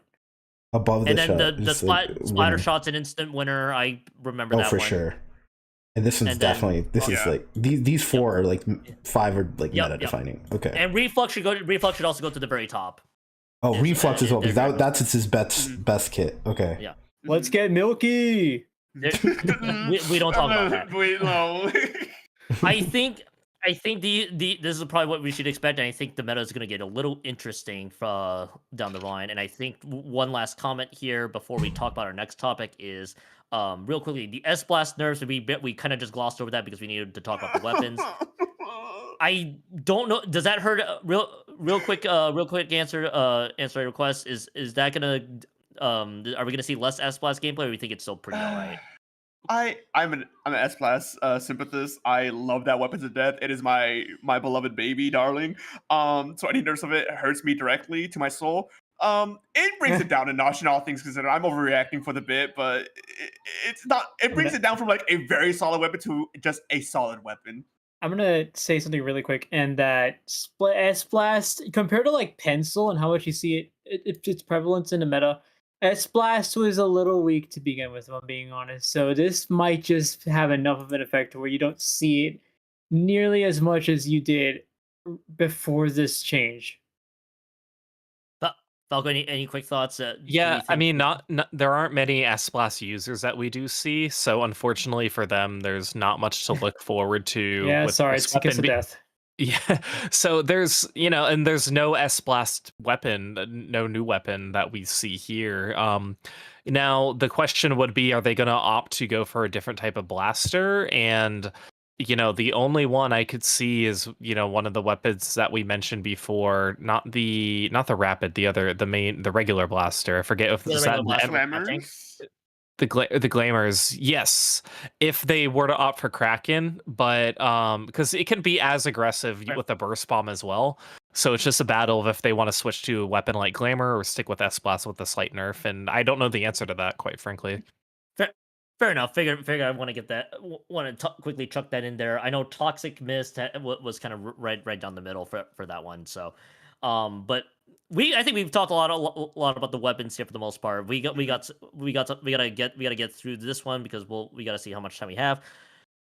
Here as our producer is gonna get some stuff reorganized here on screen for all of y'all. But while that's all happening, we gotta talk about tournaments. Boy, let's get this out of the way. I know there's one thing we want to talk about that we'll talk in detail. More importantly, the announcement today, the NA League from Nintendo. I think to say the least, I think we were caught off guard in a very good way, to say the least. Yeah. I think we're back. Yeah, it kind of came out of left field. I don't think it's anything any of us were expecting, especially with all the other Splatoon news that came out. And of course, this is separate from anything in the grassroots scene, and we know that it's completely independent. But it's refreshing seeing that we have this major update, major patch, and then there's something on the horizon too, which is super cool to see. And again, it just sparked that conversation on Blue Sky, and I'm sure on Twitter as well. I don't use Twitter anymore, but basically, nobody's disappointed about it. Obviously, no, not at all. Everyone is like, this is really cool. The only people I could see are disappointed are maybe people running part of the the Splat World Series that we'll talk about if it could potentially impact what they're doing. But this is just so cool to see from Nintendo, and I'm so excited. I'd like to think that Splat World Series is kind of like lit a fire into them. They're like, all right, wait, hold on. Now that Splat World Cup, we just kind of lit a fire in them. It's like, all right, we need to do something about it. Let's blow this out. I'm as much as I want to believe that, I'm sure that's also coincidentally timed with all the third kits and all the big content drops that were happening throughout this week too. So but we got to talk about the big thing here, the Splat World Series. And Falco, I think you're gonna have to do some fact checking for me in terms of qualifiers. Super Jump 5 coming up in a couple of weeks. We're gonna see. I believe we're gonna pull in the top 4 teams from that. So we can kind of backtrack a little bit too, because the actual Splat World Series tournament will just be a one-day event that will consist of 16 teams, 8 from the Western scene, and by Western we just mean anybody outside of Japan, and then 8 from inside Japan, primarily through qualifiers like Area Cup and potentially King's Cup. But that's not really our domain. The Area Cup folks are kind of taking control of that. But yeah, the 8 teams from the Western scene, 4 of them can qualify through Super Jump, so it's a top 4. And then there will be 2 separate qualifiers just called Splat World Series Qualifier number 1, Splat World Series Qualifier number 2.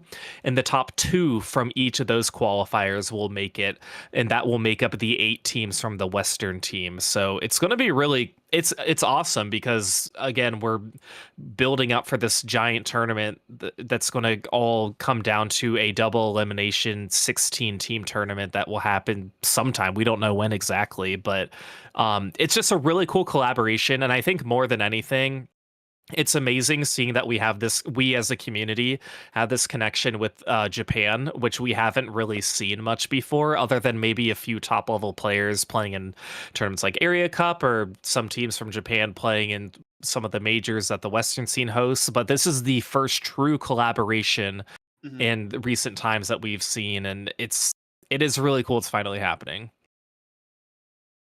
The format I think you mentioned was what the 16 team double elimination from minute one, so you just play your first bracket match, and then if you and then I think if you lose, because I can't remember if it's group stage into to a similar double elim, but I mean this is a much needed tournament for those who, especially for those at the top level, because what if you I want to think about this as well from the amount of tournaments we have in top level side.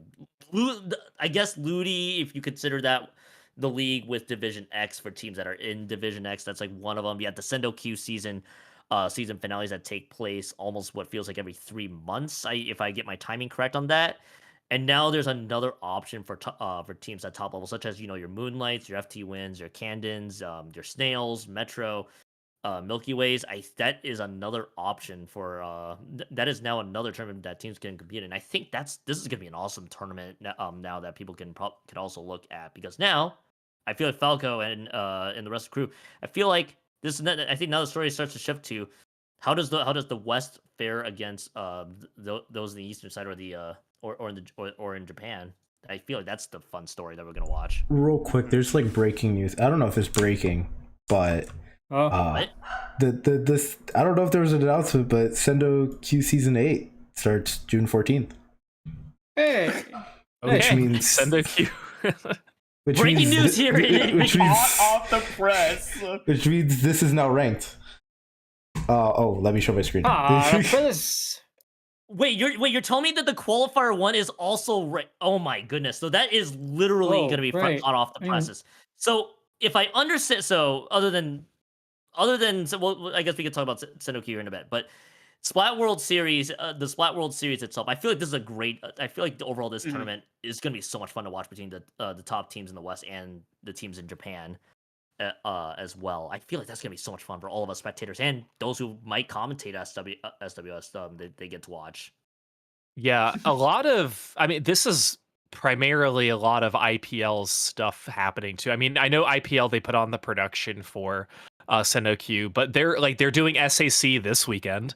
They're doing the Splat World Series that's going to be coming up. They're doing Super Jump. Like, there's just so many events that they have cooking, and clearly they know what they're doing, or else I don't think they would put themselves in this position. Like, they have the labor, they have the people to do it too. It's really cool to see. So they're definitely dominating the scene in that way. One thing I will mention though about having as somebody who has not really run a tournament, but has kind of overseen a tournament that involves qualifiers, it is hard to get 6. I would say it was hard. I thought it would be hard to get 8 teams to say, hey, can you all be available on this date because you won this event?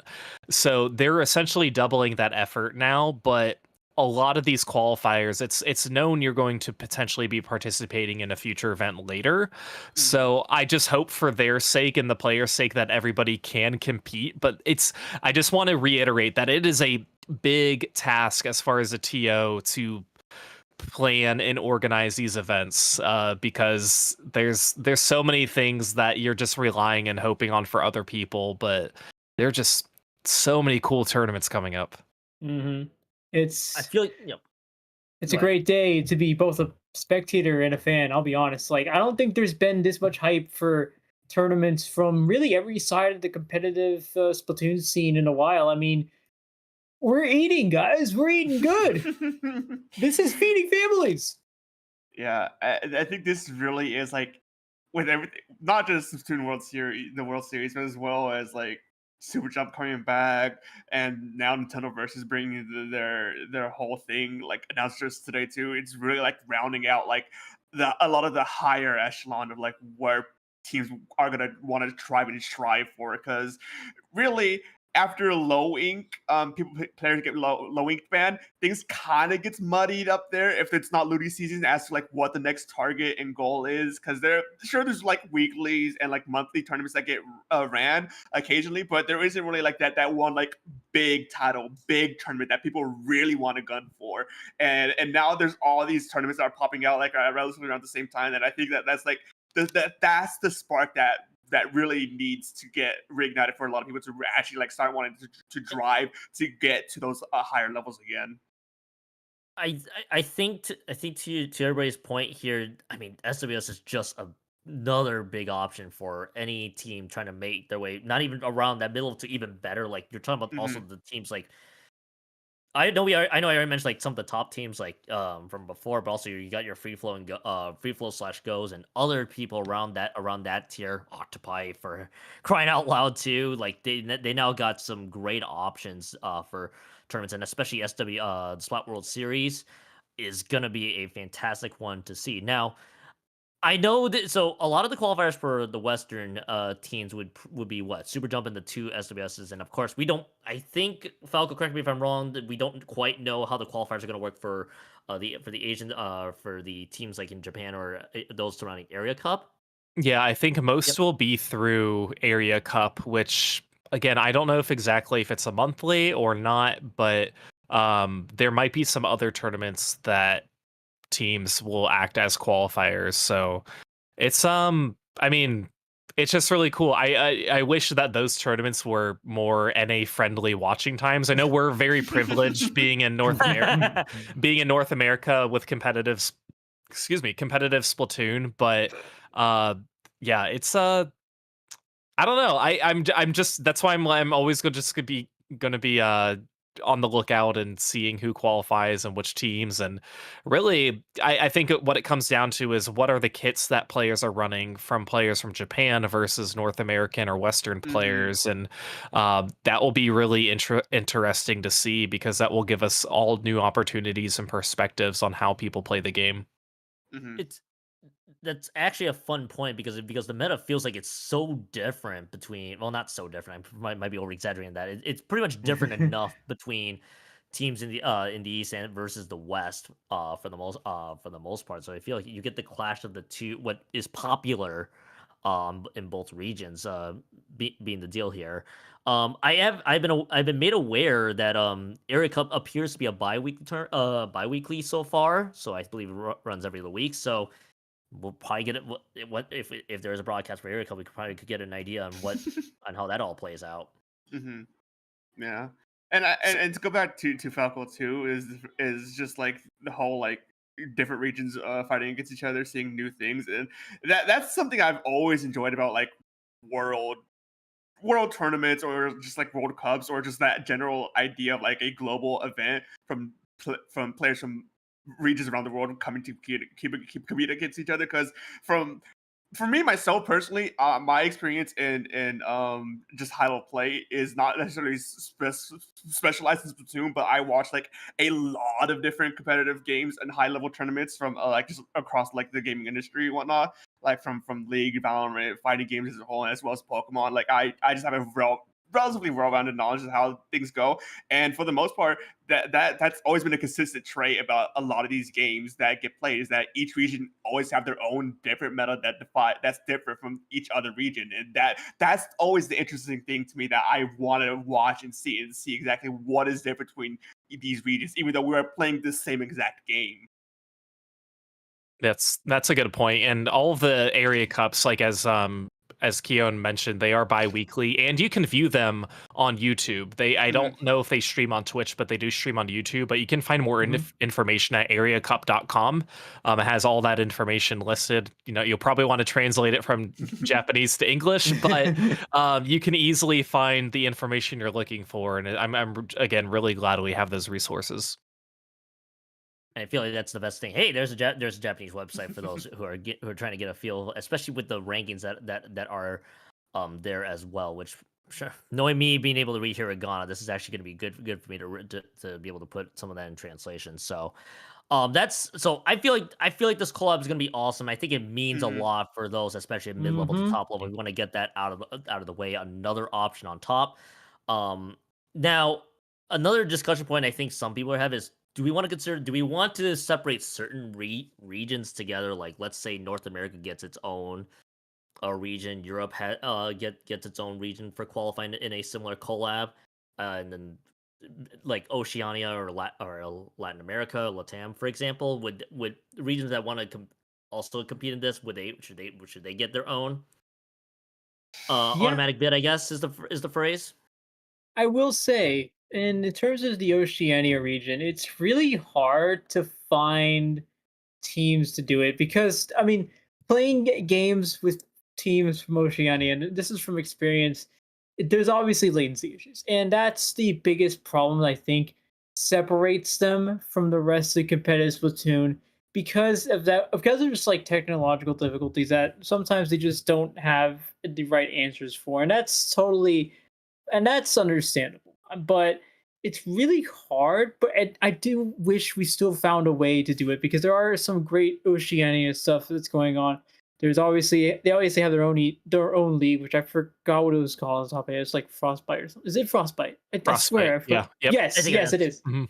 Yes, and they have their own scene and everything. It's just that with the way of was trying to make it worldwide, it is obviously has its own difficulties. Latin America, not as much. You still see a lot of fantastic players here, and it obviously some of them are heading into some of them are actually in some of our teams. Some of them you might know from historical purposes, like Noel. Lots of fun stuff there. I I think real quickly, I could see the case to get teams from Europe get their own bid and North Oh America yeah. getting their own bid. I feel like that's the obvious case right away. But I mean, it feels like it's going to be too soon of a discussion as well because this is like what the first major collab between regions, if I'm not mistaken. Mhm. If I'm not mistaken, somebody will have to check me on that. So I think down the line that you'll probably start to see that separation. I would be on the frame of at least get a tournament in the West to collaborate with East or Japan in this case, and then and then I feel like we could talk about that discussion later. That's my read on that, though. Not Yeah. sure what you My guys think. I Oh, have thoughts. Yeah. mhm. So what's tricky is I feel like the biggest barrier is the time zone Yeah, Mhm. rather than the language barrier because for North America, Europe, and I'll just say Australia, Oceania, sure. you can always get two of the three to have a compatible time. You know, the time that most IPL tournaments and qualifiers are set up are, very North America and Europe friendly. It is early afternoon for North America, evening for Europe. Or you could run an evening tournament in North America, and that would be the next morning in Australia. Or you could have something that is not North American friendly that would be run in the like early afternoon for Europe and then later in the evening for Australia. So you can never get all three of those together. Mhm. The solution for that is that you just say, well, let's just lump Australia with Japan because they're in a very similar time zone, but then you have the language barrier crossover, which makes it very difficult because most Western anywhere outside of Japan, I feel like would have a more fluent English connection than anybody within Japan or, that area that plays competitive Splatoon. So there's no easy answer for it. If you want the best of the best, you're not going to separate them by country. But if you want everyone to potentially have an opportunity to participate and have a fair shot, then I think you could segment or at least have one slot for Australia. I don't think you need to separate North America and Europe at all because you can play at the times that a lot of these tournaments do happen. I'm really just looking at it from an Australia Oceania perspective of having them really have an opportunity to play. But my overall answer is I don't think we need to separate them beyond what is already laid out, which is the inside Japan and outside Japan. Mhm. Yeah. I think for a first step, this is a big one, and Yeah. then we can. I feel like if we get more of these events, which by the way, please do, if basically, but I think if we get more of those events, I feel like we're gonna start to see that separation down the line. It just makes it for EU friendly time zones to play in EU friendly times and NA and whatnot. But I mean, what I mean, what? Like, I'm gonna use low end as my frame of reference. For example, you got like what? Oh shit! You got teams that are pretty much participating in tournaments like that are available in IPL, or teams that are really good playing obviously in Sendo Q season finales at the same time. So it's like I kind of get why why it's set up the way it is. I feel like when they run more iterations of the Splat World Series, if they do, for the record, I think we can talk about that separation. Which, by the way, Nito, you mentioned the time zone differences. The best like friendly time zone I can look at would be like early morning US, because in Japan that'd be around 9 p.m. Europe Yeah. would be around 2. I'm gonna use Paris as a frame of reference, and then Well, Australia, let's say we include it for sake of argument, is around 10 p.m. So if you were to start at our usual afternoon US afternoon time, that goes like into the dark nights basically of Japan and Australia, just to put in perspective. yeah, you can even say it earlier you go, the more the Dark Knight rises. All right. I feel like the more Splat World Series gets played out, I probably wouldn't be surprised if this isn't like an early morning. Get the cup of coffee. Let's watch Splatoon sort of. The times for the tournament I think have already been decided. I Mhm. don't remember off the top of my head, but I believe it was around 5 a.m. Pacific time for the start time of the tournament. That Which makes again, sense. I don't. There's no perfect answer to this. Obviously, Japan is literally the opposite time. You switch AM and PM, and that's what time it is in Japan, depending on where you are in the U.S. So in a way, that's going to favor players from Japan because they don't have to wake up at the crack of dawn and play. But again, there's just unless you're playing in person, there's no perfect solution for this. So that's why it's a very ambitious project to begin with. I think actually that's probably the best time they probably could have had it anyway, which was 5 a.m. Pacific. That's kind of what I was looking at because I did remember that 5 a.m. Pacific, 7 a.m. Central, and 8 a.m. Eastern. That's probably honestly the best time you're gonna be able to host it anyway. And I'm sure most of us, and I'm sure some of us should practice waking up early anyway. For in general, that's my personal recommendation. But I think that's probably the best. That's honestly probably the best too. And obviously, if you factor in Europe, that's like afternoon time anyway. So that's probably like your best chance to get everybody available.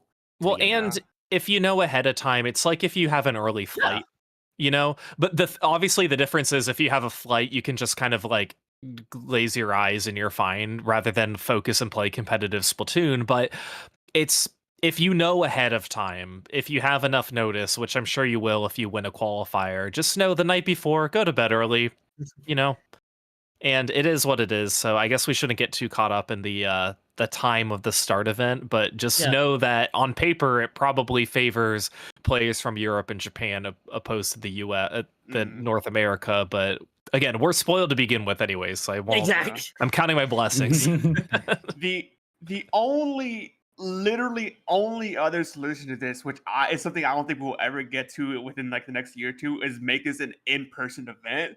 But that's like such a huge undertaking on every single end that like I don't think that's like a reasonable alternative. But strictly speaking, that is the only other alternative to try and make something like this work. But because of so many the logistics of getting that, even though I have seen it done for other games for Splatoon, I don't think that's something we're at the capacity to do. So I think we're gonna have to be stuck with these growing pains of like having to try and wake up early in the morning for some and have late night sessions for others to have these huge events and have it work out. I feel like this shouldn't take away from the fact that this still should be a very exciting tournament to watch in general too. And I know we could talk about all the start times and whatnot, but I feel like it gives another top level more teams the option to play. Which I know, literally breaking news from earlier where Sendo Q Season 8 was announced. I mean, not to go off here, a lot of options now for for teams around that mid to top level basically are being able to compete there too. When you now got Splat World Series, you got Super Jump, which is now 3 times for the rest of the year. And if I am not mistaken, Sendo Q Season 6, 8th finale. I knew I'm gonna get my numbers wrong. And also the qualifiers being ranked, which if I'm not mistaken will count towards your Sendo Q points for the season finale. season finale. If you're a really good Splatoon player, and you're not part of the team, or you are part of the team, this is almost like the time to like, okay, now we got options to for the turns that we want to participate in. I'd imagine. I know there's so many people right now, competitive players right now, that are happy this is happening during summer break. Just imagine trying to juggle it all of this in the middle of finals or midterms. Oh. Right?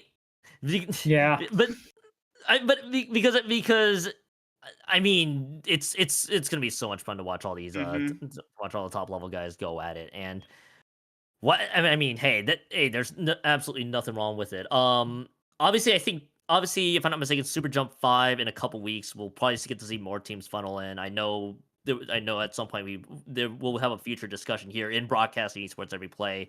Oh yeah, who are the likely teams to qualify for SWS from Super Jump 5? But I think we got 2 weeks to go before we get to that point. It's probably worth seeing who actually signs up before we can take a look. Jelly Squids and the other team. I can't see what's right next to Jelly Squids, but they're the only teams. Blanks. Okay, the only teams that actually have teams that are signed up right now. I'm assuming if Noctis is signed up for EYG Black Lotus, they're gonna thrive. They're a DivX team, always competitive in Ludi. They I think got second last season of Ludi, and unfortunately barely missed the playoffs this season. So they're going to be a strong team. And Vanguard, always a team who performs super well as well. And I'm kind of glad that there is a bit of an advance notice anyway for Super Jump 5, because now teams can just start determining if they can make this one. Worst case, they can just go to WS. And apparently we also learned that one of the teams that supposedly is going to be competing is Moonlight, which I feel like that shouldn't be much of a surprise for those who are familiar here. Moonlight, by the way, fresh off of that MomoCon tournament win months and months ago. It was literally just last month, Keon. And also didn't quite make it to top cut, but so did fine in the Sendo Q season finale. So they most likely should be would participate in Super Jump 5. There it is. There's the post from IPL as well, with Coach Char, of course. Noted. So I feel like in a couple weeks, Falco and others, we'll probably get a better picture for the teams that could be set to that we should be expected to see in Super Jump. Well, in typical Splatoon fashion, teams won't sign up until 30 minutes before the tournament starts. So we won't really know even 24 hours until the tournament starts. But it's going to be a lot of fun that you guys can all watch, of course. All that will be broadcasted on IPL, and it's I always like when Super Jump comes around, and the fact that we know that when the next 3 are is pretty crazy. Of course, the first one is the one we're focusing on for the Splat World Series, but there's a lot to look forward to.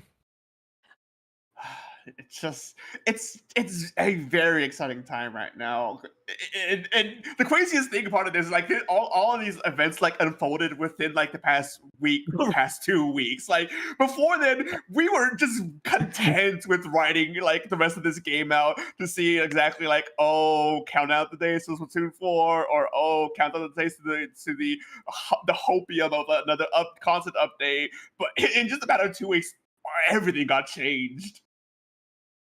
It's funny how a couple big announcements and a big patch that threw all the third kid. There will be no third kids. There will be no third kids in Blue Sky thrown into. And then ask and ye will probably receive. But yeah, I think we ran our course. I think we did as much as we could here. So here, so that was basically our episode of the Splat Chat episode 3. Obviously covering again, I think in the next couple days, because of the tournaments here. I know I got FTIU coming up tomorrow, and SAC for those who are tuning in on Saturday. By the way, 4 channels to watch SAC in. So the other reason I should also plug SAC here real quick, I think that'll give people a taste of what weapons from this patch will show up. I feel like that's the big thing for those who are tuning in. But I think that is the 3rd episode. Quick plugs here, Falco. You have anything to plug? Not necessarily. I will be at Galmol coming up in less than a month from now, so I'm very excited. To be my first trip to Canada in over 10 years.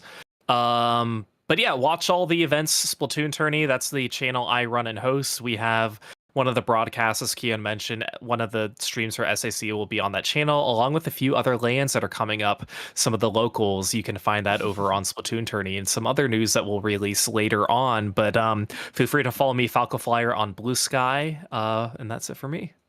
Nito, any plugs for you? Just the usual. If you want to find me, I'm Nito and used at bluesky.social, and I'm on Twitch from the rare occasion I do stream. And if you want to find me, I just thought about something. I will be at the SAC finals streaming or casting for Block 1 alongside one and only Hammy. So I will be on IPL that day. And that's pretty much all I can think about it. If you want to find me, I'll be in bed. So actually, don't find me. That's weird. Dark, any plugs for you? Yeah, no, I was gonna say, I think almost all of us in here are gonna be at SAC this weekend, so that's gonna Not be. me. Oh, Yeah. no, No. Falco, please. My channel will be there, but I won't. Yeah, I was saying the only exception to that is Falco, who we're only borrowing the channel for the time being. But no, you'll most definitely hear me, at least on Under Pressure side on Block 2 for SAC Finals, who I'll be casting with Carney there. As well as tomorrow, you'll hear me again at Under Pressure from the Ink Up. I am just a commentator through and through, building up as much of my skill as I can. And honestly, after today's event with the North American League from soon, the first thing I thought was I need to get my reel together. But yeah, other than that, I hear my voice time again. You'll probably see my post from time to time either on Twitter or Blue Sky at SPF_dark. And most social media websites where I just repost random nonsense from time to time. And you guys can, of course, find me, Kion2570 Blue Sky Twitch, because I also do stream there, as well as I've plugged a couple times earlier, going to be casting from the Ink Up with Broken Pinky actually tomorrow for Block 2 to crown that winner for FTIU, and then Saturday you'll hear me with Fusion on the Dapples channel for Block 2 for SAC. Ooh. We'll get our first taste of the third kits that we'll end up seeing, and probably have to quickly cram all that information into my head. I joke. I'm probably gonna have to sign up for the third kits as soon as we can. But You're setting the tone for what commentators are calling these weapons, by the way. Oh no! So we're gonna be Oh no! you, Kion. So choose No! wisely. All right. I will choose See, wisely, Dark. I You better expect a choose list wisely. of pronunciations by tomorrow from you. I'm being straight up. It is just going to be that third adjective that I'm going by. Yep, Oh, I'll set the tone, and I'll send everything in the mail. By the way, shout out to our producer CKK for of course producing this with the rest of us here as well. We'll get another episode of Splat Chat sometime down the road. Episode 4 coming to you next week. We'll get you some more things that we'll be talking about. But this has been Splat Chat on Broadcasting Esports Every Play. Enjoy the rest of your evening. We'll see you guys next time.